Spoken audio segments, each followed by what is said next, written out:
I've always known I was the backup plan, the dependable one, the daughter who didn't need help because she was strong. But strength, when it's expected from the moment you can tie your own shoes, doesn't come without scars. I'm 35 now. I live in California, working as a mid-level manager at a major tech company in Silicon Valley. I've built everything I have from scratch, my career, my home, my life, and not a single piece of it came easy. I earned it with late nights, anxiety-fueled deadlines, and years of being dismissed, overlooked, and used. I was raised just outside of Boston, in a seemingly picture-perfect middle-class neighborhood. My mom was a part-time elementary school teacher. My dad worked in insurance. Our house had a white picket fence, a dog named Max, and a fridge full of fridge magnets from family vacations we could barely afford. From the outside, we were the classic American dream, but behind closed doors, there were two completely different sets of rules, one for me and one for my younger brother Jason. Even as kids, it was obvious. I remember when I was 16 busting my butt trying to maintain straight A's in AP chemistry while holding down a part-time job at a local cafe. One night, I got a B+ on a test, just one. My parents grounded me for a month, told me I was wasting my potential, and lectured me for hours about how I needed to be a role model.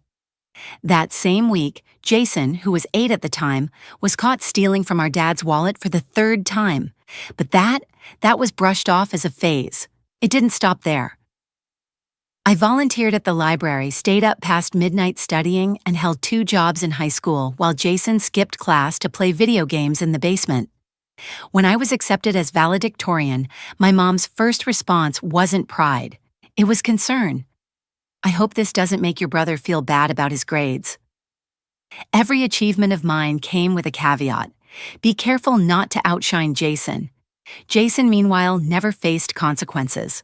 Failed a class? School's not for everyone. Crashed Dad's car? He's going through a lot emotionally. Got caught cheating on a test? He's sensitive. But when I so much as forgot to empty the dishwasher, it was World War III. That pressure followed me into college. I worked 2 jobs, morning shifts at a cafe and night shifts waiting tables, just to afford tuition at a state school. I ate more ramen than I'd ever admit. I took out student loans. I built my life from zero. Jason, on the other hand, he dropped out of community college after 1 semester because it was too stressful. My parents paid his rent for 5 years while he found himself. They gave him an allowance. They covered his bills. Meanwhile, I was living off dollar menus and calculating which days I could afford gas to get to class. But I never complained, not out loud, because I thought that maybe, just maybe, if I worked hard enough, if I made them proud enough, I'd finally be seen. I never was. And now, all these years later, that golden boy, Jason, has racked up $440,000 in debt. And guess who they turn to for help? It happened on a Tuesday morning, bright, uneventful, the kind of day you think will just roll by quietly. I was halfway through my 2nd cup of coffee, sifting through emails in my home office when my phone rang. The caller ID flashed Mom. I hesitated. My mother never calls just to talk. If she's dialing, it means she needs something, and usually, it's not small. But part of me still hoped. Maybe she finally wanted to check in. Maybe for once, I wasn't just the emergency contact for Jason's latest disaster. I picked up. Her voice was syrupy sweet. How's work? Are you still at that tech company? Have you been eating well? It felt like someone had handed her a script and she was reading it for the first time. I hadn't heard from her since Thanksgiving, and now she wanted to talk about my diet. I felt my stomach twist. I knew something was coming.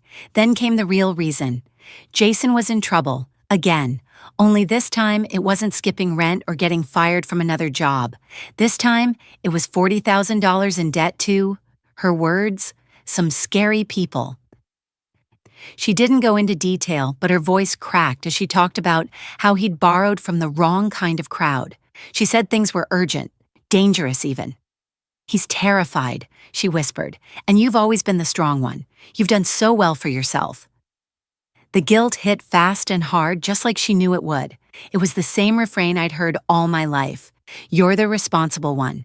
Jason's not like you. My mom didn't even try to hide the expectation in her voice. She wanted me to swoop in and save him, again. But $40,000? That's not a small ask. That's a year of my mortgage. That's my rainy day fund, my cushion, my freedom. It's not a handout. It's everything I've worked for since I was 18. I asked her what had happened. She dismissed it like it didn't matter. What matters, she said, is that he's your brother. Family helps family.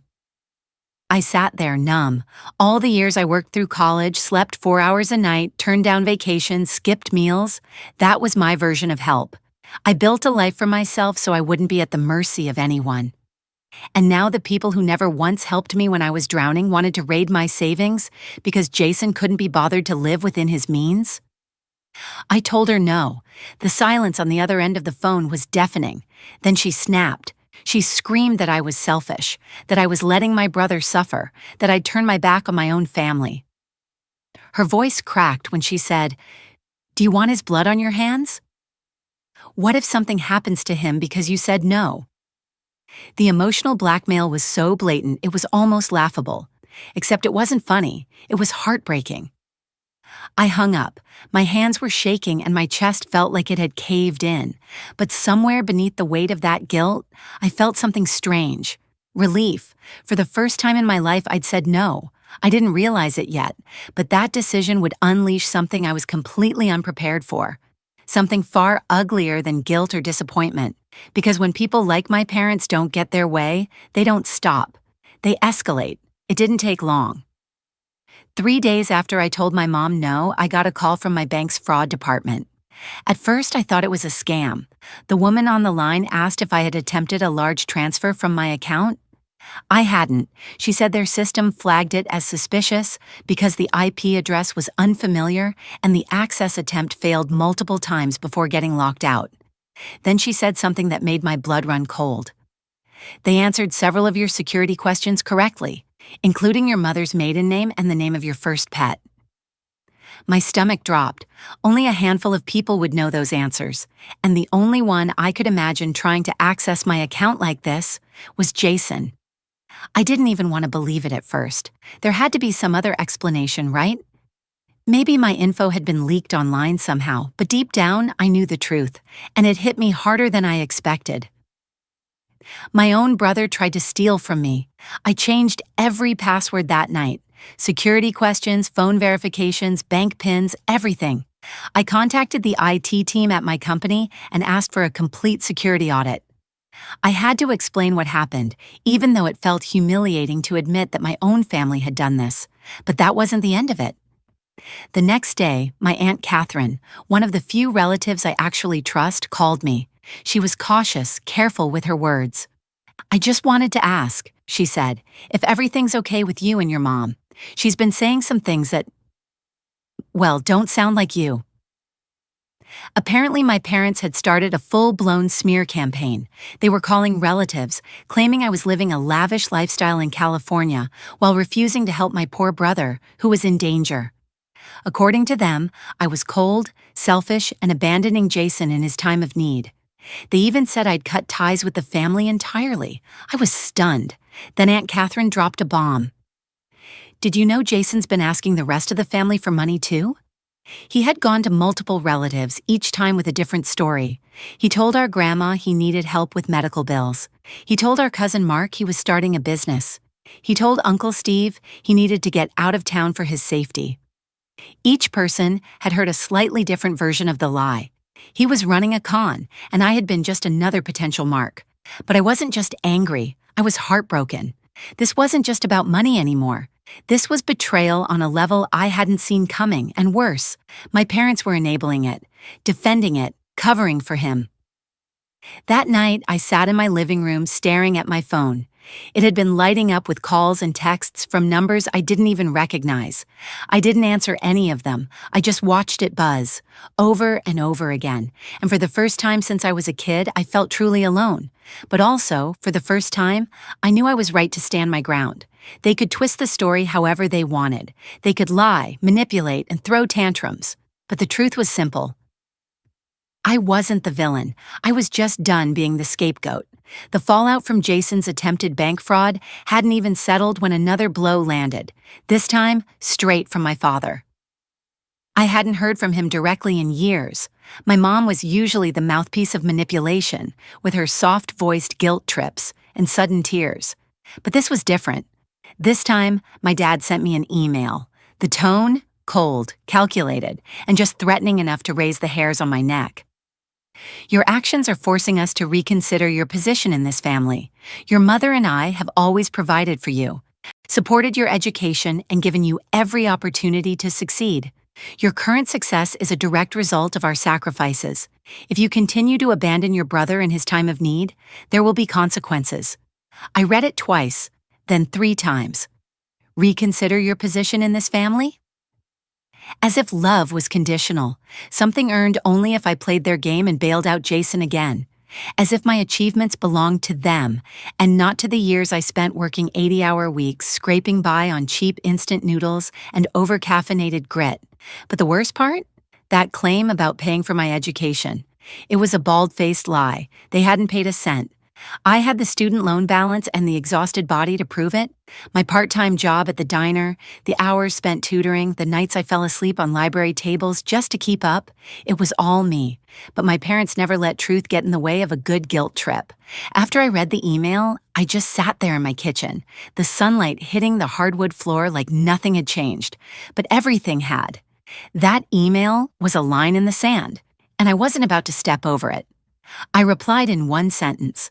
Do not contact me again unless it's to apologize for the attempted theft and the lies. Then I blocked his address. But just like clockwork, the harassment shifted gears again. I started getting calls from extended relatives, second cousins I hadn't seen in a decade, church friends of my parents, even a former neighbor, all parroting the same line. Jason's in a rough place. Your parents are heartbroken. You've always been the strong one. It was like they were reading from a script. Meanwhile, I was fighting off the kind of anxiety that makes your skin crawl, checking my front door twice before going to bed, double locking my car, wondering if Jason would actually show up at my house. Then came the text that broke me. It was from a number I didn't recognize at first. He's talking about teaching people lessons. You might want to be careful. It was Jason's ex-girlfriend. We'd never been close, but the fact that she reached out meant something. She sounded scared, said Jason had been acting paranoid and talking about getting what's his. That he was spiraling. That weekend, I went out and bought a full security camera setup, installed them around the house, front and back, got motion detectors, changed the locks, added alarms, because as much as I didn't want to believe my own family would cross the line, Jason already had. And my parents? They were helping him push it even further. What they didn't realize was that this wasn't just about money anymore. It was about my safety, my sanity, my life, and I was done playing the daughter they could control. I decided I needed to see Jason face to face. It wasn't about reconciliation. It wasn't about forgiveness. I just needed to look him in the eye and ask why. Why he thought it was okay to try to steal from me. Why he thought I would roll over again like I always did. I drove across town to the address I got from one of my cousins. It was a rundown building on the edge of a sketchy neighborhood, far from the suburban homes we grew up in. The front entrance reeked of mildew and stale weed. I climbed the creaky staircase to the 3rd floor and knocked. Jason answered after what felt like an eternity. He looked bad, unshaven, bags under his eyes, wearing a stretched-out t-shirt that might have once been white. He didn't look surprised to see me. In fact, the first thing he said was, "Took you long enough." Not, "I'm sorry," not, "let me explain," just that. I stepped inside. The apartment was a disaster. Half-eaten food containers, empty beer bottles, laundry piled on the couch. But what caught my attention were the papers spread out on the coffee table. Credit card statements, some with different names, and at least 3 cell phones. When he saw me glance at them, Jason casually swept the papers into a drawer. My stomach dropped. I sat down, heart pounding. "Why, Jason?" I asked. "Why would you try to access my bank account? What the hell were you thinking?" He shrugged. "Mom and Dad said if things got desperate enough, you'd cave," he said, like he was talking about ordering a pizza. I was just speeding up the process. He said it like it was no big deal, like trying to steal $40,000 from me, his sister, was just another way to get by. I stood up, ready to leave. I couldn't listen to another word. That's when the front door slammed open. My parents, they barged into the apartment as if they owned the place. My mother was crying before she even saw me. My father looked furious, but not at Jason. At me. They knew I was coming. Jason had texted them. The shouting began instantly. My dad accused me of being ungrateful. "After everything we've done for you," my mom wailed, "we raised you better than this. We didn't teach you to abandon family." But the moment that broke me came when I told them about the attempted bank fraud. That Jason had all my private information and tried to empty my account. My mother, my own mother, defended him. He was desperate. What choice did he have when you turned your back on him? My father added, "Sometimes people make mistakes when they're scared." That's when I lost it. All those years of biting my tongue came rushing out. I told them everything. How their favoritism wrecked our relationship. How they enabled Jason to become the man he is. How I'd spent my life cleaning up his messes while they watched me drown in silence. Jason just sat on the arm of the couch, grinning. At least I'm not a cold, stuck-up bitch who thinks she's better than everyone. My mother nodded. I stared at her in disbelief. Then, I pulled out my phone. Hit play on the recording I'd taken of our last call, the one where she screamed that I'd have Jason's blood on my hands if I didn't help. Their faces went pale. "If anything happens to me or my money again," I said, "this recording goes straight to the police, and I will press charges."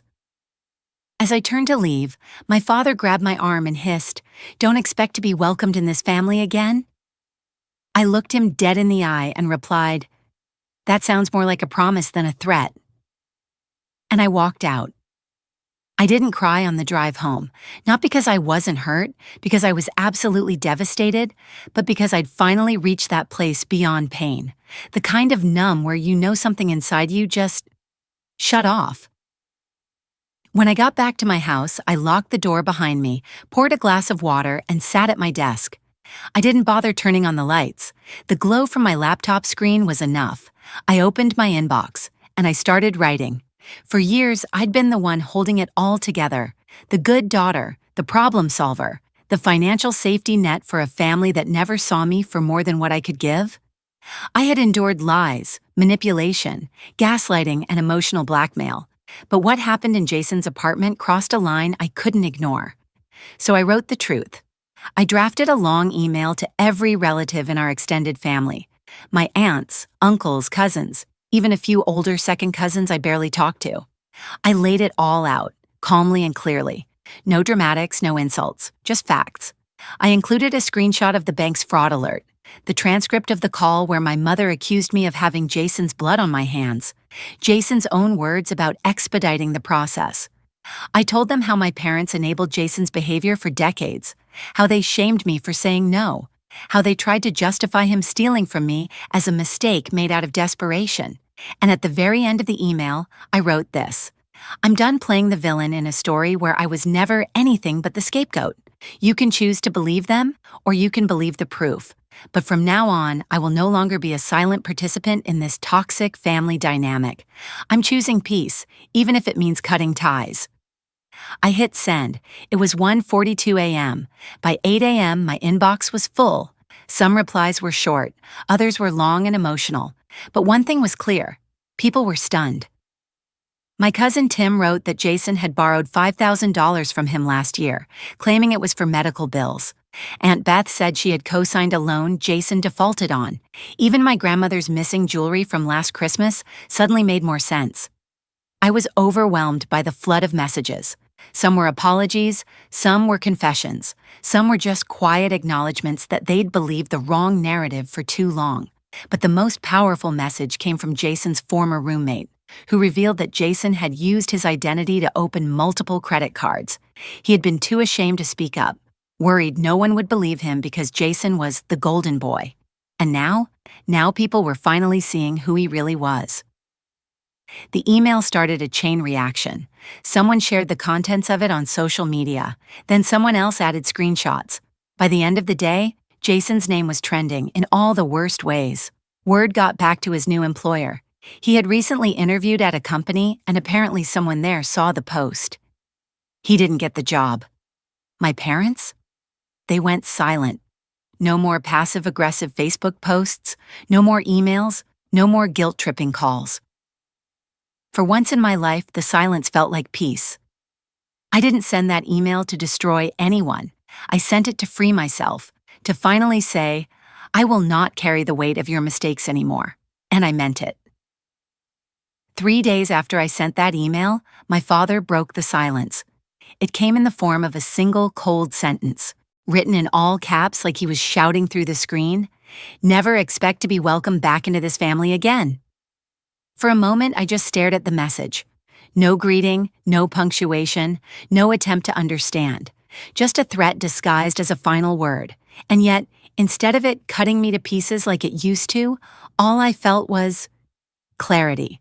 This wasn't love. This wasn't family. It never really had been. What followed was a slow unraveling of every lie I'd spent my life believing. One by one, family members started choosing sides, but not in the way my parents had expected. My Aunt Catherine, who had always been quietly supportive, called me in tears. She told me, "You were brave." I wish I'd said something years ago.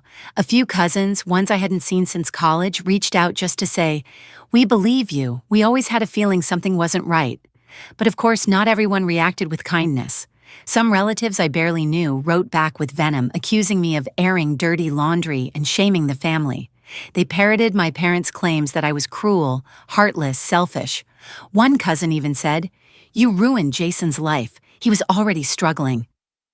I wanted to scream, "No, he ruined his own life. I just refused to clean it up this time." But I didn't reply, because nothing I said would ever change the minds of people who saw me not as a person, but as a role, a tool, an obligation, a symbol of rebellion for choosing to break away. Meanwhile, Jason? He disappeared from social media. His friends stopped tagging him. According to one of my coworkers who knows someone in his old friend group, he was couch surfing trying to rebuild what he'd lost. I wasn't gloating. Honestly, I felt numb. Because this wasn't justice, it wasn't revenge, it was just consequence, and it should have come years ago. My parents had built Jason into a man who believed rules didn't apply to him, that there would always be someone, me, to fix the damage. When I stopped playing that role, the entire house of cards collapsed. But instead of facing that reality, my parents doubled down on their version of the story. They posted vague Bible verses online, things like honor thy mother and father and forgive 70 times 7. Passive-aggressive messages meant for me, the wayward daughter who'd abandoned her family. But it didn't work this time, because for the first time in my life, I wasn't doubting myself. I'd started therapy. The first session felt like opening a locked drawer I hadn't touched since childhood. I cried harder than I expected. Not because I was sad, but because I realized just how much of my life had been shaped by guilt that was never mine to carry. I told my therapist how every success I had was met with resentment, how love was conditional, how silence was rewarded and boundaries were punished. She looked at me and said something that stuck. "You didn't betray your family, you just stopped betraying yourself." That line alone was worth more than any apology my parents could ever give. So I began rebuilding, quietly, intentionally. I started jogging again. I reconnected with college friends. I planted sunflowers in my backyard, my first act of reclaiming peace. And for once, I didn't feel like I was running from something. I was finally running toward myself. For a while, I thought the worst had passed. The silence from my parents, the quiet shame blanketing Jason's name in our extended family, and the calm that settled over my life made me believe that maybe, just maybe, I was finally free. But narcissists don't surrender. They shift strategies. 2 weeks after I started therapy, I received an envelope in the mail. No return address. Inside was a handwritten letter in my mother's perfect cursive. It began with "Dearest daughter," as if we were pen pals and not strangers bound by trauma. She wrote about how sad it made her to see the family torn apart, how we all make mistakes, and how it's time to heal. Then came the twist. Jason is going to a financial recovery program. He's working hard to rebuild. He misses you. I laughed bitterly. Misses me? The same brother who tried to hack my bank account? But then I got to the real reason for the letter. They wanted a reconciliation dinner, a public event, at a neutral venue, with family present. The goal? Optics. They didn't want to apologize. They wanted to appear as though everything was resolved, as though I had forgiven them and they had taken the high road. And deep down, I think they hoped I'd crumble under the pressure, that the old part of me, the one still starving for their approval, would kick in. I brought the letter to therapy. My therapist didn't tell me what to do. She just asked one question. If you weren't afraid of disappointing them, what would you want to do? I knew the answer right away, burn the letter and never look back, but I didn't burn it. I mailed a reply instead, typed, not handwritten. Short, clear, final. I do not wish to attend any events or participate in any public reconciliation. There has been no accountability, no remorse, and no change in behavior. Until that happens, I will not entertain any attempts to pretend this family is whole. I wish you peace from a distance. I sealed it, mailed it, and never checked for a reply. Instead, I kept going forward. I installed the final camera at my front door, set up alerts for any activity around my home, froze my credit, locked everything down, emotionally and digitally, because deep down I knew something else was coming. And it did. Jason's ex-girlfriend reached out again, this time in a panic. She said he had been spiraling, angry, drunk, ranting about how I destroyed everything and owe him a real chance to fix it. He was fixated on me, again. This time, though, she told me something new. He was planning to show up at my house. It was 1 a.m. when I got that text. I was sitting in bed with my laptop when my front camera pinged.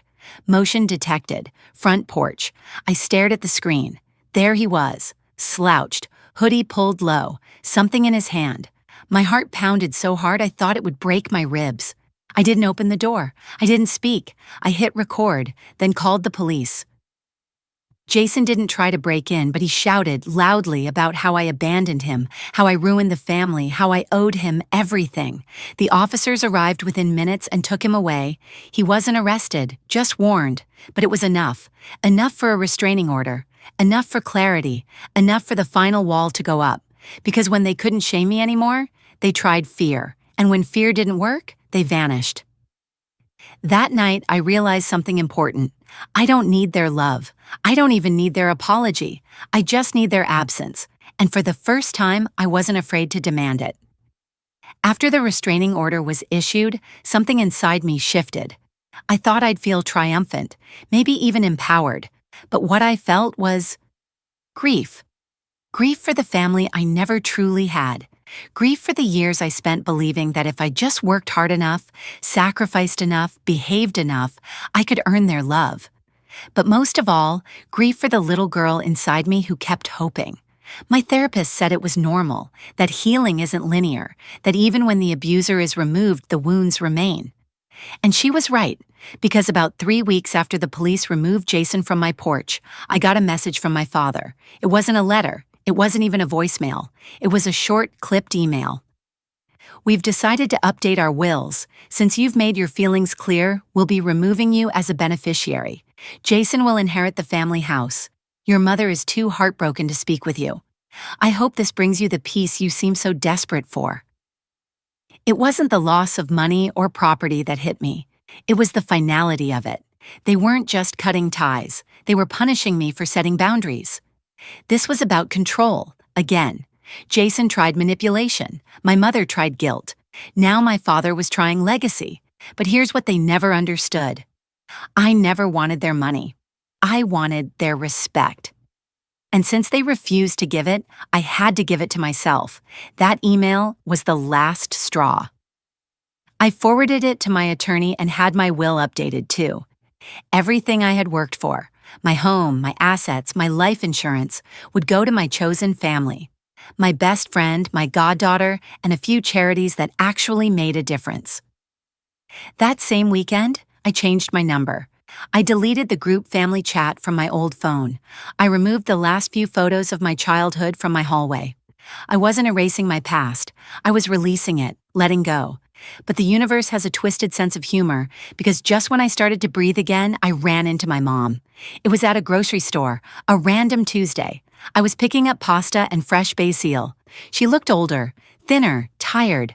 I froze when I saw her in the aisle, but she smiled like everything was fine. "Oh, honey," she said softly.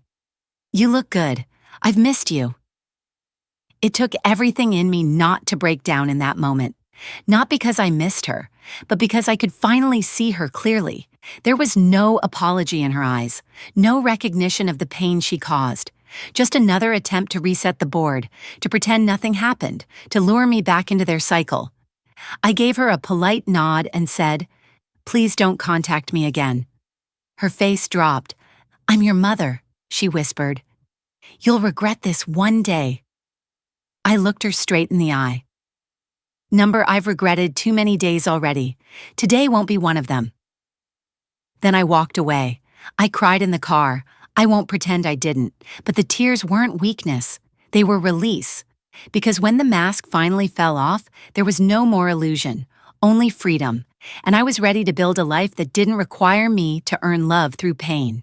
2 months passed since that unexpected encounter with my mother in the grocery store. 2 months of silence, peace, and rebuilding. I thought the storm had finally calmed, but I should have known better.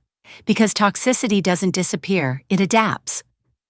One Friday morning, while I was sipping coffee and prepping for a team presentation at work, I received a text from a number I didn't recognize. It was a screenshot, a post from a local neighborhood Facebook group. "Anyone know this woman? She abandoned her family and left her younger brother drowning in debt. Heartless, cold, beware." My name was tagged, my face, my job. It wasn't hard to guess who was behind it. Jason might have been spiraling, but my parents? They were orchestrating a smear campaign with precision. Within hours, a couple of nosy neighbors messaged me asking what was going on. One even forwarded a private message my mom had sent, pleading for donations to help save her son from dangerous people, painting me as the greedy, estranged daughter who forgot where she came from. I wish I could say I was shocked, but I wasn't. I was exhausted.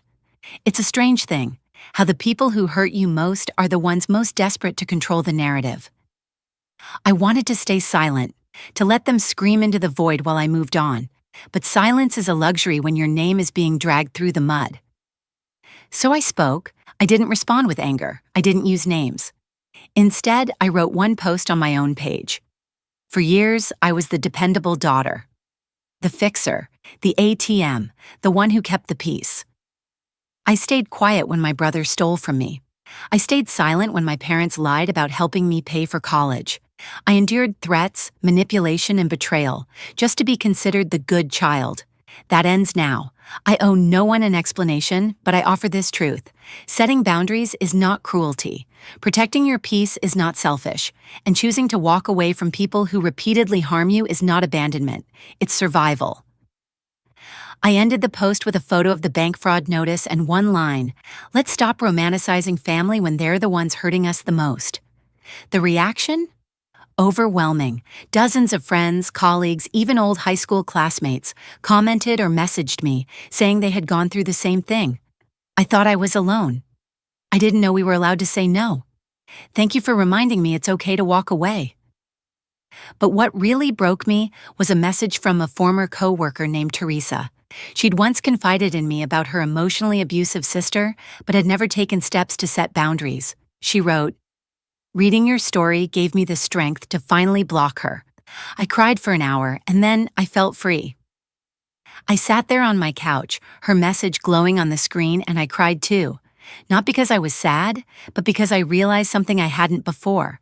I wasn't just surviving anymore. I was helping others survive too. My pain had become purpose, my scars a bridge, and that gave every tear, every sleepless night, and every moment of doubt a meaning. I thought posting my truth would bring closure, and in a way, it did. The online storm died down after a few days. Most people moved on. Some apologized for their silence. Others never reached out, which said more than words ever could. But the damage at home, that was just beginning. Because while I had stepped into the light, Jason and my parents were still simmering in the dark. It was a Tuesday evening, a soft rain tapping against the windows of my home. I was finishing dinner when I heard a knock at the door.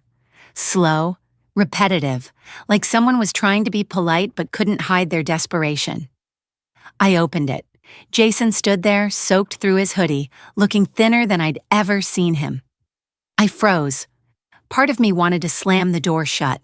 The other part, the part conditioned since childhood to fix and forgive, hesitated. "Can I come in?" he asked.